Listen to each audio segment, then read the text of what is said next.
Coffee पर Kurukshetra show में मेहमानों द्वारा व्यक्त की गई राय और कमेंट्स उनके निजी विचार हैं। मेहमानों की राय को इंडिया टीवी या शो के होस्ट की राय ना मानी जाए। इंडिया टीवी का मकसद किसी भी व्यक्ति या वर्ग की भावना को ठेस पहुंचाना नहीं है।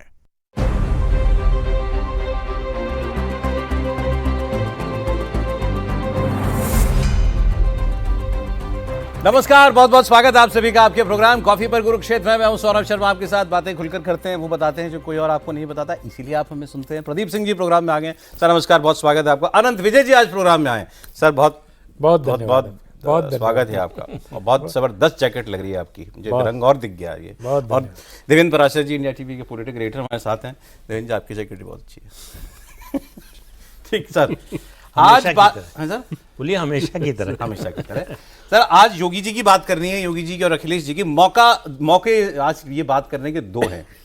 एक मौका अखिलेश जी ने दिया, वो आपको बताता हूं। दूसरा मौका यह है कि योगी आदित्यनाथ खुद आज दिल्ली में थे और दिल्ली में एक कार्यक्रम हो रहा था, यूपी जापान इन्वेस्टर्स मीट। तो हाँ, यूपी जापान इन्वेस्टमेंट मीट 2026 और इंडिया जापान बिजनेस कॉन्क्लेव। इस कार्यक्रम के लिए योगी जी दिल्ली आए हुए थे, जबकि बताया गया कि थोड़ी देर पहले ही वो दिल्ली वापस रवाना हुए हैं।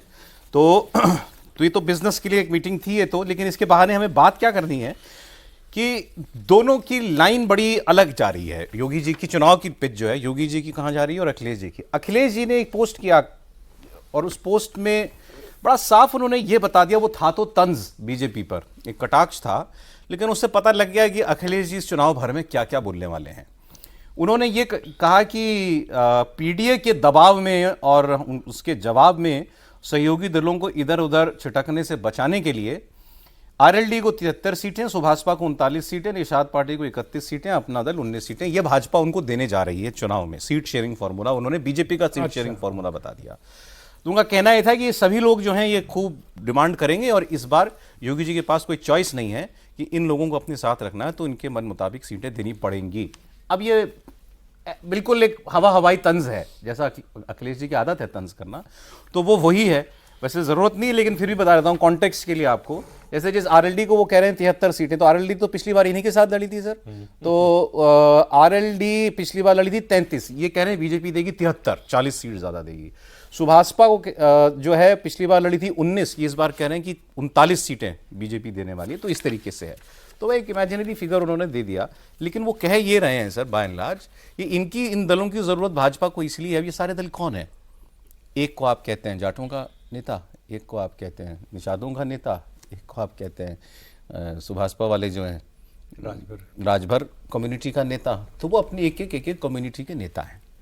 सो कह रहे हैं चुनाव तो जात पे होगा उत्तर प्रदेश का, और इसीलिए ये लोग मजबूरियां भाजपा की। ये अखिलेश जी की पिच है। तो आपको वो पीडीए जाति क्या है, अभी उन्होंने कांग्रेस ने जैसे आज की मुद्दा उठा दिया है जाति जनगणना वाला, उसमें अखिलेश जी भी आ जाएंगे कि ये सरकार जाति जनगणना नहीं कराना चाहती है। तो ये जाति जाति जाति ये अखिलेश जी कहेंगे। योगी आदित्यनाथ क्या कहेंगे? बटोगे तो कटोगे, बटोगे तो कटोगे कहेंगे। बटोगे तो कटोगे के साथ साथ वो लॉ एंड ऑर्डर कहेंगे, वो माफिया याद दिलाएंगे, वो गुंडा राज याद दिलाएंगे पुराना। तो सर ये है दोनों की पिच मोटे तौर पर। मैं चर्चा शुरू करता हूं। मैं थोड़ी देर पहले एक सज्जन से बात कर रहा था, वो यूपी से आते हैं, रहते यहीं हैं। अच्छा, मैं उनकी ओपिनियन थोड़ी ऑब्जेक्टिव ओपिनियन में मानता हूं कि जो कहते हैं ठीक है, एक माहौल पता चल जाता है। मैंने कहा क्या है उनका, एक कहना था, आप बताइए आप सहमत हैं कि नहीं है। मैंने कहा क्या चैलेंज है योगी जी को? तो उन्होंने कहा कि योगी जी को अगर चैलेंज हुआ तो वो समाजवादी पार्टी से नहीं होगा, इनकी अपनी पार्टी से कुछ चैलेंज हो जाए तो हो जाए, कि अगर ये मिल बैठ के अच्छे से लड़ लिए तो कोई चैलेंज नहीं है। बोला अखिलेश यादव चुनौती पेश नहीं कर पाएंगे। अगर इनका हाल जैसा 2024 में था वैसा रहा तो कोई कुछ नहीं कह सकता। अब आप बोलिए सर। नहीं, उनकी बात लगभग सही है। और जो चैलेंज है वो टिकट डिस्ट्रीब्यूशन का है। इसका मतलब अखिलेश भी ठीक कह रहे हैं? नहीं, टिकट डिस्ट्रीब्यूशन मतलब किन लोगों को आप टिकट उम्मीदवार बनाते हैं, वो बंटवारे की बात नहीं। अच्छा, अखिलेश यादव को समझ में नहीं आ रहा है कि वो बोल क्या रहे हैं। वो कह रहे हैं बीजेपी दबाव में इनको इतनी सीटें, और जब नहीं देगी तब, मतलब आप ही के शब्दों में फिर तो बीजेपी दबाव में नहीं आई। तो आप तो बीजेपी का एजेंडा चला रहे हैं, बीजेपी को दबाव से निकाल रहे हैं आप। भाई अगर 73 सीटें आरएलडी को नहीं दिया तब क्या जवाब देंगे? और बीजेपी उठाएगी क्या कि जो उन्होंने बोला कि चवन्नी को रुपया बना दिया।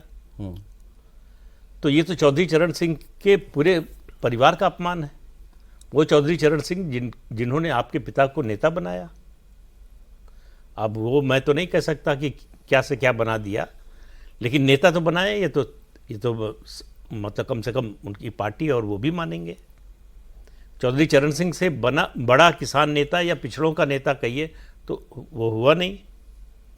तो कुल मिलाकर मामला ये है कि अखिलेश यादव के पास नया कुछ है नहीं। जो 2022 में था वो भी नहीं है। 2022 में आरएलडी भी उनके साथ थी, ओम प्रकाश राजभर भी थे, और इस बार वो दोनों नहीं हैं। दोनों को एक तरह से उन्होंने धक्का देके भगा दिया। आप अगर देखिए तो 2022 और 24 की बात कीजिए तो बीजेपी का जो वोट शेयर है वो 0.38% बढ़ा है 24 में। ठीक है, वोट कम नहीं हुआ है। मतलब उसका जो सामाजिक आधार था, समर्थन का आधार था, वो कम नहीं हुआ है। टिकट डिस्ट्रीब्यूशन में गड़बड़ी के कारण जो है वो सबसे ज़्यादा नुकसान हुआ है। तो वही सबसे बड़ी चुनौती भारतीय जनता पार्टी के लिए है, और उसके पास गिनाने के लिए, बताने के लिए उपलब्धियां इतनी हैं कि अखिलेश यादव उसके सामने कहीं टिकते नहीं हैं। वही बात मैं कह रहा था। हाँ, तो उनके पास तो बहुत कुछ बताने को है, और समाज के हर वर्ग के लिए बताने के लिए है।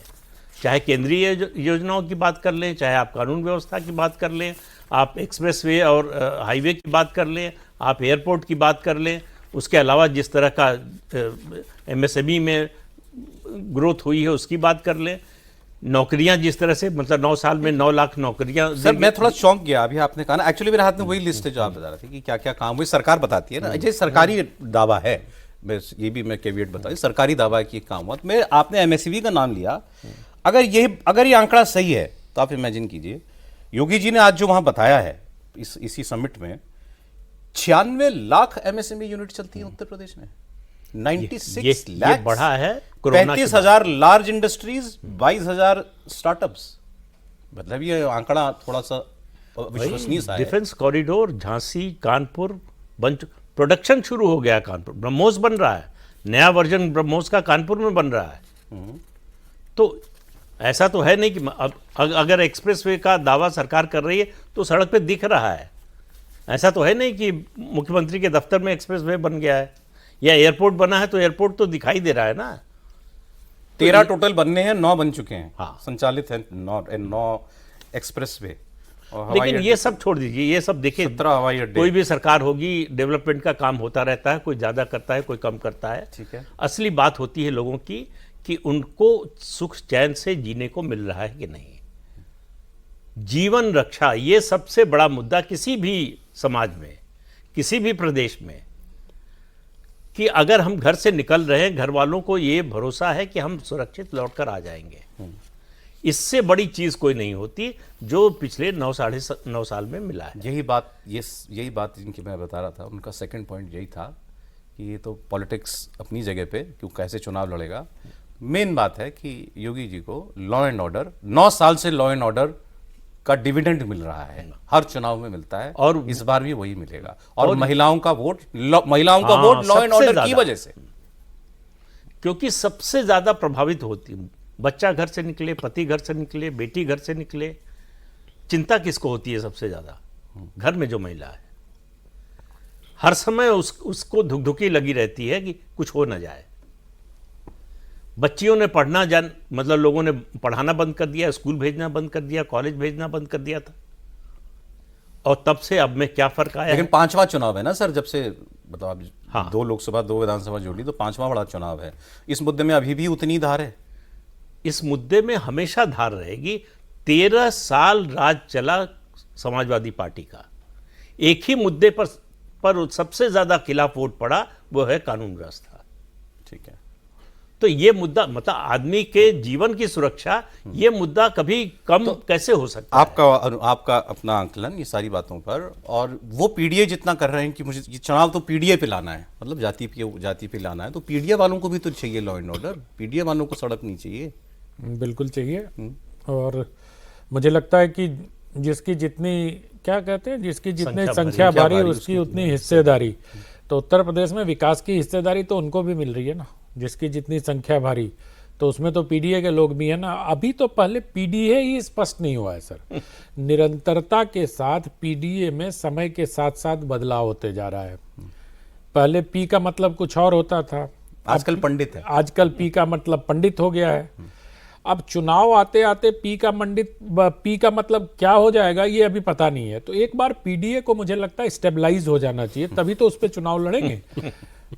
अब आप लोग हंस रहे हैं, मैं अच्छा, वो है असली वाला जो ओरिजिनली बताया था उन्होंने, वही है, वो पिछड़ा दलित अल्पसंख्यक वही है।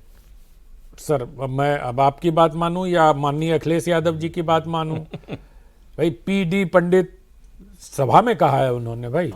तो वो हर ऐसे अवसर को एक राजनेता होने के नाते भुना लेना चाहते हैं। अगर ब्राह्मणों के मन में थोड़ा संदेह है तो ज़्यादा संदेह का बीज बो देंगे। अगर क्या कहते हैं सहयोगियों के बीच में टिकटों को लेके थोड़ी आशंका है तो उसको वो हवा देंगे। तो ये सब तो चलेगा देखिए राजनीति में। लेकिन चौधरी अजीत सिंह एक बात कहा करते थे, वो कहते थे जिस गाड़ी में सपा का झंडा उसमें समझो बैठा गुंडा, उसमें समझो बैठा गुंडा।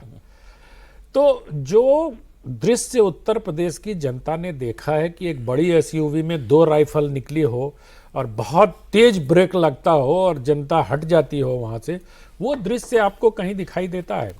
पहले आप लखनऊ चले यूपी जाइए। की तस्वीर बताइए आपने, बिहार की थी? नहीं कंफ्यूजन तो नहीं है ना? नहीं सर, बिल्कुल नहीं। अरे हम गाजियाबाद की बता रहा हूँ, गाजियाबाद की बता रहा हूँ सर। गाजियाबाद इंदिरापुरम की बता रहा हूँ आपको। मॉल के सामने इसी तरह 2 यहाँ एनसीआर में। जी एनसीआर में। अच्छा। और ये हैरानी गाड़ी की में नंबर प्लेट नहीं, केवल झंडा। झंडा काफी है सर, नंबर प्लेट तो मतलब मेरा वचन ही शासन है टाइप होता था वहां। तो आपको बड़ा एट होम लगता होगा नोएडा में वो नहीं, बिहार में क्या लगता था? बिहार में इस तरह राइफल निकालने की जरूरत नहीं होती है सर। वो एसयूवी चल रही है तो चल रही है, मतलब हॉर्न में ही दम होता था वो। लेकिन यहाँ तो मतलब एक भय का माहौल था, और उस भय के माहौल से योगी आदित्यनाथ जी की सरकार ने मुक्ति दिलाई है लोगों को। और आज के डेट में हाफ इनकाउंटर के ज़माने में किसी को इस बात का भय नहीं होता कि आप 3 बजे रात को भी कहीं से आ रहे हैं। आप NH-24 की बात कर लीजिए ना, NH-24 पर क्या होता था। अब जो NH-9 हो गया, आप इंदिरापुरम से थोड़ा आगे बढ़िए, मतलब दिल्ली बॉर्डर में घुसते ही वहाँ छिनैती होती थी, वहाँ बाइक छीने जाते थे। ये सब तो हमने अपनी आंखों से देखा है। और वो क्या राजीव गांधी के जो एक थे डीपी त्रिपाठी, उनका इसी आपको आश्चर्य होगा, डीपी त्रिपाठी का से लूटपाट हो गई वसुंधरा में, गाड़ी छीन ली, पैसा छीन लिया। वही मतलब अब आप इस बात की कल्पना करिए कि जो आदमी प्रधानमंत्री के सहयोगी हो उसके साथ लूटपाट हो गई। मुझे मालूम नहीं किसकी सरकार थी उस समय, लेकिन मुझे जैसा अनुमान है कि या तो क्योंकि मायावती के सरकार के समय भी लॉ एंड ऑर्डर बेहतर हुई, ठीक रहता था मोटे तौर पर। तो ये सबसे बड़ा मुद्दा है, और ये मुद्दा चूंकि भावना से जुड़ता है, और जो मेरी पुरानी लाइन है कि भारत एक भावना प्रधान देश है। ये कृषि प्रधान और जो प्रधान कहते हैं वो सब नहीं है। ठीक है। यहाँ सिर्फ और सिर्फ, चाहे वो राजनीति हो, चाहे वो समाज हो, चाहे वो सिनेमा हो, ये भावना से ही चलती है। तो 100 मुद्दे भले उठे चुनाव में, ये एक सब के ऊपर, ये सब पे भारी पड़ेगा। और इससे प्रदेश की जो आधी आबादी है, ठीक कहा आप लोगों ने अभी चर्चा में, कि महिलाएं इतनी सुरक्षित और संरक्षित महसूस करती हैं कि उनको ये भय नहीं होता कि उनका बेटा बेटी या पति वापस आएगा। देखिए हमने चुनावों में ये भी देखा है, जैसे कई चुनाव में दिल्ली का इलेक्शन भी उसमें कह सकते हैं आप, मैं चलिए नाम नहीं लेते, कि भाई एक सरकार बहुत कुछ दे रही थी लोगों को, बहुत सारी योजनाएं चला रखी थी, बहुत सारा लाभार्थी वर्ग था, तो लोग क्या होता है कि उसको फॉर ग्रांटेड लेने लगते हैं। अब ये तो भाई आता ही रहेगा, ये तो आता ही रहेगा। अब तुम बताओ, अच्छा अगले वाले ने कुछ, दूसरी पार्टी ने कुछ, चैलेंजर ने नया कुछ बड़ा ऑफर कर दिया, तो हमारे यहाँ भी हुआ है कि लोगों ने उस पर यकीन कर लिया। दिल्ली में अरविंद केजरीवाल एक वेलफेयर स्कीम्स, बहुत सारी वेलफेयर स्कीम चलाते थे, लेकिन आफ्टर हो ही गई ना, सरकार बदली, तो कभी कभी यकीन भी कर लेती है। अगर उसको ये लगता हो कि जो अभी तक का माहौल है ये नहीं बदलने वाला, ये तो रहेगा, दूसरे वाले से कुछ एक्स्ट्रा की उम्मीद है, ऐसा कुछ भी है अखिलेश यादव के पास?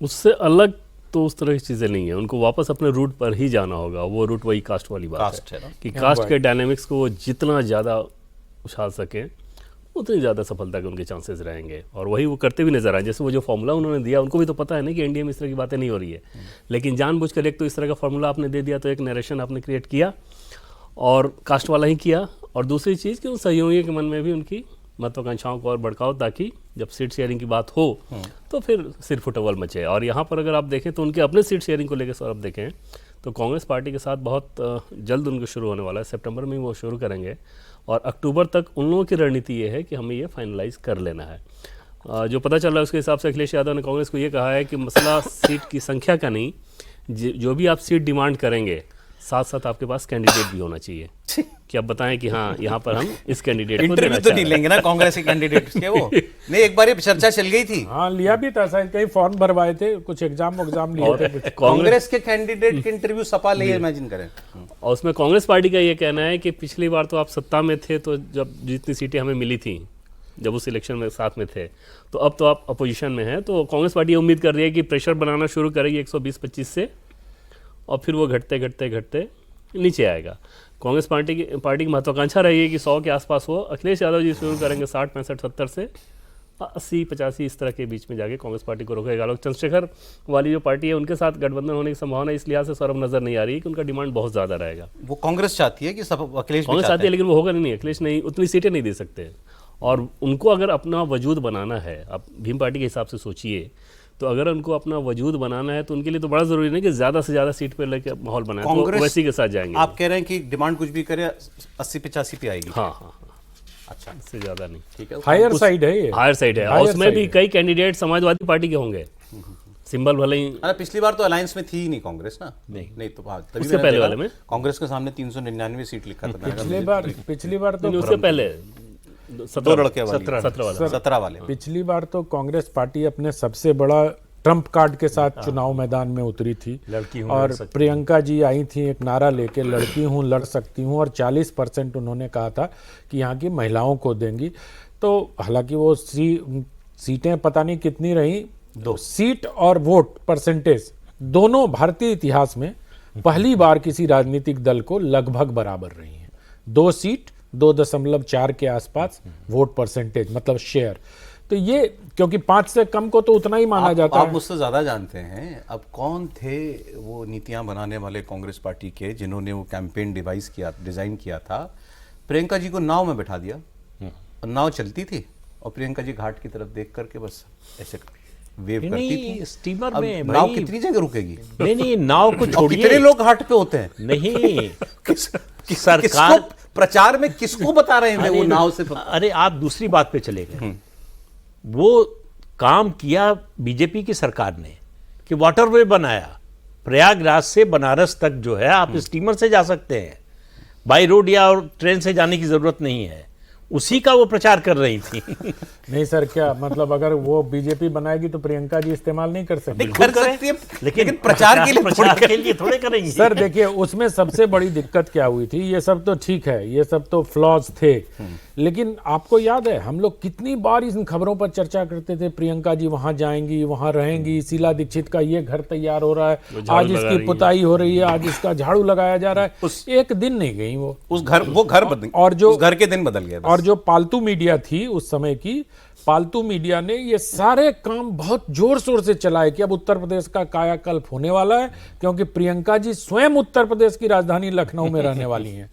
तो जब आप स्वप्न बड़े दिखाओगे, मैं फिर भावना पे आता हूं, अगर आप भावनाओं को उभारोगे कि हमारी बिटिया हमारे पास आ रही है और बिटिया नहीं आएगी, तो परिणाम 2.5% ही होगा। लेकिन भावनाएं तो उभारना चाह रहे हैं अखिलेश जी भी। मैं एक्चुअली जो आपसे सवाल पूछा था, मैं आना ये चाहता था कि जाति पर लोग कब वोट करते हैं, जो अखिलेश जी चाहते हैं, कब वोट करते हैं? जब बाकी कोई बहुत असुरक्षा नहीं होती आदमी को, तभी जाएगा ना इस पे। अगर मुझे ये डर हो कि भाई असुरक्षा वाली भावना हो कि भाई एक तरफ एक आदमी कह रहा है अगर वो आ गए तो फिर देख लेना, फिर हमारी कोई गारंटी नहीं, तो उस वक्त उसके मन में जाति शायद नहीं आएगी। यूपी में ऐसा माहौल है कि लोग बाकी चीजें छोड़ करके यार इस बार जाति अपना उम्मीदवार जिताएंगे। नहीं, जाति पर जब आते हैं, जब कोई भावनात्मक मुद्दा नहीं होता, जब कोई नैरेटिव नहीं होता, जब जो सत्ता में है उससे लोग निराश होते हैं, तो पोलिंग भी कम हो जाती है उस समय, और फिर लौटकर जाति पर चले जाते हैं। लेकिन अगर मुद्दा अब ये बीजेपी को ज़्यादा मेहनत नहीं करनी पड़ेगी। जैसे जैसे कैंपेन चलेगा, यादव और मुसलमान गांव में किसी चले जाइए, आपको पता चल जाएगा। वो बात कर रहे हैं दलित की।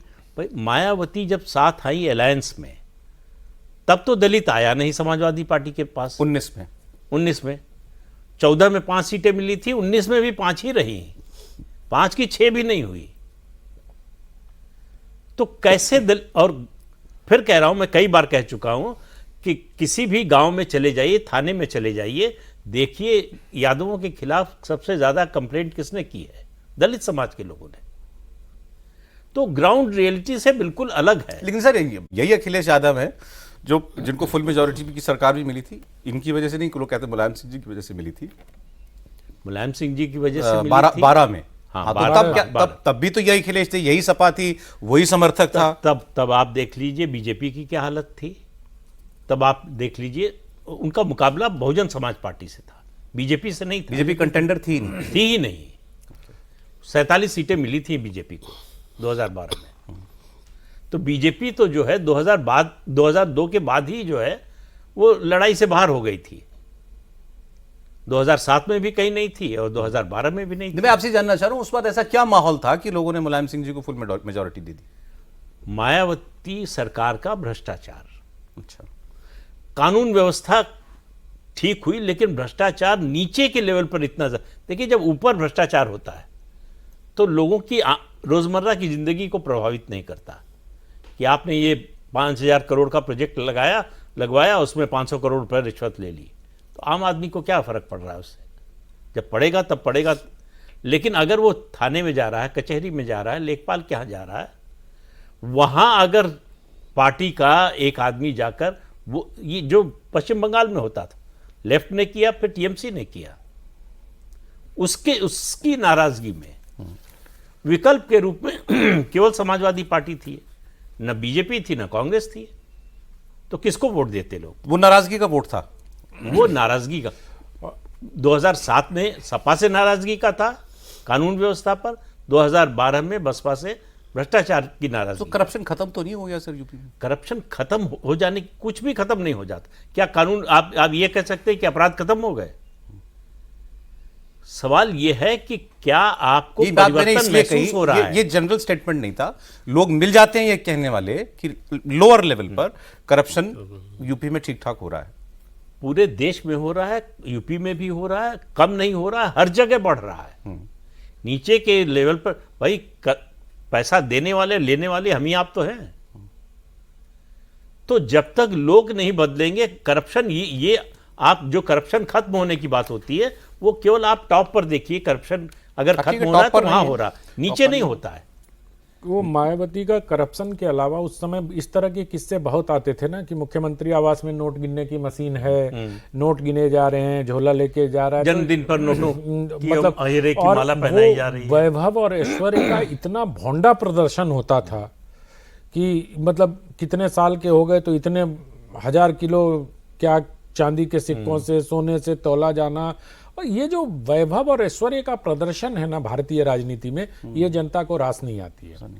ये कहीं ना कहीं जनता के मन में लगता है। और एक और बात कहना चाहूंगा, उस समय अखिलेश यादव नए थे, एकदम टटका नेता बने थे। वो साइकिल लेके उन्होंने उत्तर प्रदेश में यात्रा की थी। तो मैं वही भावना लोगों की जुड़ रही थी। एक तरफ ये धन ऐश्वर्य का बहुत बड़ा प्रदर्शन, दूसरी तरफ एक ऐसा नेता जो साइकिल से लोगों के बीच में जा रहा है। तो विदेश से लोगों पढ़कर आया है। विदेश से पढ़ के उनके अपना कोई पर्सनल बैगेज नहीं था अखिलेश, कोई बैगेज नहीं था उनका। और वो ऐसी बातें भी करते थे कि मैं ठीक कर दूंगा। जैसे वो मंच पर अगर हुड़दंग होता था तो मंच से ही उन लोग को स्नब करते थे कि तुम लोग ऐसा नहीं कर सकते। डीपी यादव का जो टिकट काटा, डीपी यादव का टिकट काटना, ऐसे लोगों को नहीं तो लूंगा। उस समय अखिलेश यादव ने अपने बगैर बैगेज वाली छवि के साथ एक उम्मीद जगाई थी लोगों में। उसी उम्मीद पर यह वोट पड़ा था। और चूंकि भारतीय जनता पार्टी कहीं थी नहीं तो सीधा मुकाबला था।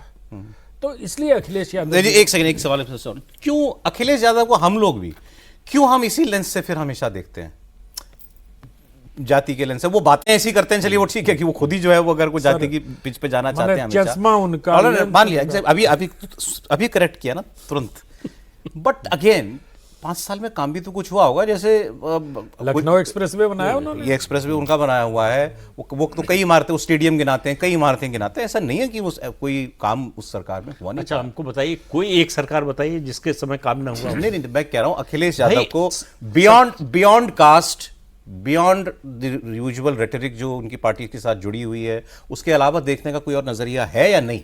भाई अगर नजरिया 2012 में था, लोगों को लग रहा था कि ये समाजवादी पार्टी का जो कल्चर है इसको बदलने आ रहा है। यस, वो सब जिस दिन शपथ ली उसी दिन जो है फायरिंग जिस तरह से हुई, मंच टूटा, तो लोगों को समझ में आ गया कुछ नहीं बदलेगा। हाँ, बदला भी नहीं। और मुलायम सिंह यादव ने उनसे कहा भी कि रातों रात जो है किसी पार्टी का कल्चर नहीं बदलता है, इसमें बहुत समय लगता है। लेकिन अखिलेश यादव ने वो कोशिश भी नहीं की उसके बाद कि बदले। चीफ मिनिस्टर बनने के बाद जिस तरह का माफिया का राज था उसमें कहीं कोई कमी नहीं आई। तो इसलिए लोगों का जो ऐसा है कि सबसे ज्यादा धक्का लगता है जब उम्मीद टूटती है, भरोसा टूटता है। अगर किसी से बहुत ज्यादा आपको उम्मीद हो तो वो थोड़ा भी निराश करे तो बहुत ज्यादा लगता है, जिससे उम्मीद ही न हो वो थोड़ा भी कर दे तो वो ज्यादा लगता है। इनसे उम्मीदें कर बांध ली थी, बहुत ज्यादा बांध ली। जी, आप बताइए, आपका तो मिलना जुलना भी अब नहीं, अभी भी होता होगा पार्लियामेंट में, पहले भी मिलते रहे होंगे आप तो। अखिलेश यादव की आपकी ओपिनियन क्या है? मतलब मैं दिस इज बियॉन्ड, मतलब वैसे नहीं, मेल जोल में, बातचीत में क्या है, कैसे है? नहीं, वो तो बहुत अच्छा है, मतलब हाँ, बहुत जोवियल रहते हैं, फ्रेंडली रहते हैं, और जो सेंस ऑफ ह्यूमर है बहुत विटी है, तुरंत रिस्पॉन्ड करते हैं। मतलब ऐसा नहीं होता ये जा रहे हैं तो अलग ही दुनिया में जा रहे हैं, आसपास किसी से बात नहीं कर रहे हैं, वो ठीक तरीके से एकदम नॉर्मल जो एक समझ में आना चाहिए उस तरह की चीज़ें होती है। उनके साथ जो एक समस्या आती है ना सर, उनके पॉलिटिक्स के हिसाब से, कि जैसे माफिया, गुंडागर्दी, इस तरह की चीज़ें अगर आप देखें तो एनडीए के साथ भी ऐसे लोग जुड़े हुए हैं, ठीक, जो क्रिमिनल बैकग्राउंड वो गिनाते भी हैं। हाँ, बिल्कुल। उनके वाले केस में गड़बड़ी कहाँ होती है कि वो धर्म जुड़ जाता है, क्योंकि उस धर्म विशेष, यानी कि अब जैसे मान लीजिए कि गाजीपुर के मुख्तार अंसारी पहले रहे, अफजाल अंसारी अभी है, अगर इस तरह का नाम आपके साथ जुड़ जाए तो वहाँ सीधे सीधे मामला सिर्फ गैंग का या बाहुबल का नहीं होता, उसमें साथ धर्म जुड़ जाता है। फिर वहाँ पर बीजेपी के लिहाज से अगर आप देखें, इंडिया के लिहाज से, तो पिच आसान हो जाती है कि आप ये दिखा सकते हैं कि समाजवादी पार्टी जो है वो अगर मुस्लिम धर्म को देखकर गुंडों पे लगाम नहीं लगाती। और जबकि इधर के भी आप गुंडे देखें तो हैं इधर गुंडे, लेकिन उस रूप में डोमिनेंट नैरेशन में वो नहीं जा पाते। कई सारे नाम आप गिनाएंगे, जैसे पूर्वांचल में भी आप नाम, बहुत सारे नाम गिनाएंगे जो कि बीजेपी के साथ वो लोग हैं, लेकिन नाम चर्चा किसकी होगी? मुख्तार अंसारी अब नहीं रहे, अफजाल अंसारी, तो वो असर ज्यादा डालता है। केवल गुंडों की बात नहीं है, स्टैंडिंग इंस्ट्रक्शन थे थानों में पुलिस को कि अगर किसी यादव या मुसलमान के खिलाफ कंप्लेंट है तो पहले एफआईआर नहीं लिखी जाएगी। एफआईआर लिखना अगर मजबूरी हो जाए, ऐसा अपराध है, तो गिरफ्तारी नहीं होगी। ऐसा है कि और पार्टियों में भी है, कांग्रेस में भी रहे हैं, बीजेपी में भी हैं ऐसे लोग, लेकिन उनको उस तरह का प्रोटेक्शन नहीं मिलता सरकार से कि वो मर्डर करके आए और सरकार कहेगी कि इनके खिलाफ कुछ नहीं होने देंगे। फर्क इसका सबसे बड़ा फर्क है। और जिस तरह का माफिया राज चला, भूल जाइए मुलायम सिंह यादव के समय क्या हुआ जी। अखिलेश यादव जब मुख्यमंत्री थे तब का याद कीजिए। सरकार बनते ही आपने आतंकवाद के आरोपियों के खिलाफ केस वापस ले लिया। किस तरह की फटकार लगाई इलाहाबाद हाई कोर्ट ने, और उन सबको सजा हुई अदालत से। और आपने एफआईआर किसके खिलाफ कराई? 2 एक्स डीजीपी के खिलाफ। तो इससे आपकी नीयत का पता चलता है कि आप किसको सुरक्षित रखना चाहते हैं और किसकी सुरक्षा की परवाह नहीं। मैं आपको 2 स्लोगन देता हूं बीजेपी के इन्हीं के। आप मुझे बताइए कि जैसे सड़क बनी है तो चल ही रहे हैं लोग, अपना एक्सपीरियंस सबका खुद का है। नौकरी अगर इंडस्ट्री लगी है तो नौकरी मिली होगी जिसको, तो पता लग रहा होगा खुद ही को, उसको आंकड़ों से बताने की जरूरत नहीं है, महसूस करने की। लॉ एंड ऑर्डर एक ऐसी चीज़ है जो सबसे पहले आदमी, जैसा आपने कहा, सबसे पहले एक्सपीरियंस करता है कहीं भी जाकर के, व्यवस्था ठीक है कि नहीं है। ठीक है, 2 नारे हैं इनके, क्योंकि वही है ना, बटोगे तो कटोगे पे तो जाएगा ही इलेक्शन। बटोगे तो कटोगे और मिट्टी में मिला देंगे, जो माफिया के लिए डायलॉग कहा था योगी जी ने। कौन से ज़्यादा पावरफुल है? मतलब अगर तराजू पे तौलें तो बटोगे तो कटोगे मुझे ज़्यादा पावरफुल लगता है। ज़्यादा है? ज़्यादा पावरफुल इसलिए लगता है कि वो अपील करता है और सीधा लोगों को बताता है कि कहाँ बटोगे तो कहाँ कटोगे। क्योंकि एक आशंका उत्तर प्रदेश में ये भी है कि अगर खुदा न खास्ते कुछ ऐसा होता है, सत्ता में परिवर्तन होता है, तो फिर कौन सा समूह एग्रेसिव होके किसके खिलाफ क्या करेगा। जैसे अभी प्रदीप जी बता रहे थे कि यादवों के खिलाफ सबसे ज्यादा अगर तहरीर किसी की है तो वो किस जाति की है। और बटोगे तो कटोगे में ना, मुझे एक हिंदुत्व का पुट भी लगता है, क्योंकि ये वो तो शुद्ध है। नहीं, उसमें दूसरे तरीके सोशियोलॉजिकल हिंदुत्व का पुट इस तरह से मैं देखता हूं कि जो ओबीसी जातियां हैं उनको भी लगता है कि वो भी हिंदू हैं। और बिहार में तो हमने देखा कि यादवों के बीच में भी ये लगा कि हम भी हिंदू हैं भाई, हमारे धर्म के खिलाफ अगर कोई समुदाय खड़ा होता है या कोई उसको अपमानित करने का प्रयास करता है तो हम भी क्यों नहीं खड़े होंगे। ये भी एक छोटा सा वर्ग बिहार में टूटा था यादवों का। ऐसे अनायास नहीं है कि तेजस्वी यादव मतलब लगभग डेसिमेट हो गए बिहार में। तो उत्तर प्रदेश में भी जो कुछ सोशियोलॉजिस्ट हैं उनका ये आकलन आ रहा है कि जो ओबीसी जातियां हैं वो भी अपने धर्म की ध्वजा को उठाकर समाज में उसी प्रकार से जीना चाहती हैं जिस प्रकार से अन्य लोग जीते हैं। उनको भी लगता है कि हम किसी से कम हिंदू थोड़ी हैं।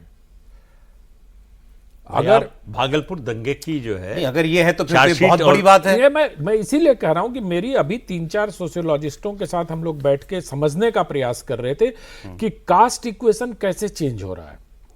तो उन्होंने यही बताया कि MY समीकरण भी दड़केगा इस बार, क्योंकि जो Y है, Y का भी एक सेक्शन को उनको ये लगता है कि हम किसी से कम हिंदू थोड़ी हैं, हमको भी अपने स्लीप पर हिंदुत्व को बांध के चलना चाहिए। तो ये अगर होता है तो ये एक बड़ी बात होगी। और हिंदुत्व के सबसे बड़े प्रतीक के तौर पर भगवा वेशधारी उत्तर प्रदेश का मुख्यमंत्री है। तो अगर आप ये सारी चीजों को देखेंगे और जो पूरी पैकेजिंग राजनीति की है भारतीय जनता पार्टी की, आप देखिए क्यों ये चढ़ावा चोरी का शुरू किया इन लोगों ने, खूब प्रचार किया। जैसे ही संसद भवन में चढ़ावा चोरी का एक प्रहसन आयोजित किया गया, लोगों को खराब लगा वो पलट गया नैरेटिव। सर मैं यही कह रहा हूं, ये डिफेंसिव हो गया। पलटा लगा, मतलब ये मैं नहीं कह सकता, लेकिन चलो पलटा हमने गलत बोल दिया, थोड़ा आगे चला गया मैं, लेकिन ये डिफेंसिव हो गया इसके बाद। बिल्कुल, क्योंकि एक भगवाधारी को आपने ये दिखाया कि वो चोरी कर रहा है, जबकि भगवाधारी कोई चोरी में लिप्त लोगों को नहीं। बुरा लगा वो। और दूसरी बात कि जो फैजाबाद के सांसद, मतलब अयोध्या के जो सांसद हैं, उनके पांव के पास श्री राम की तस्वीर गिरी उस पूरे प्रहसन में। तो ये सारी चीजें उनको डिफेंसिव पे लेके चली गई।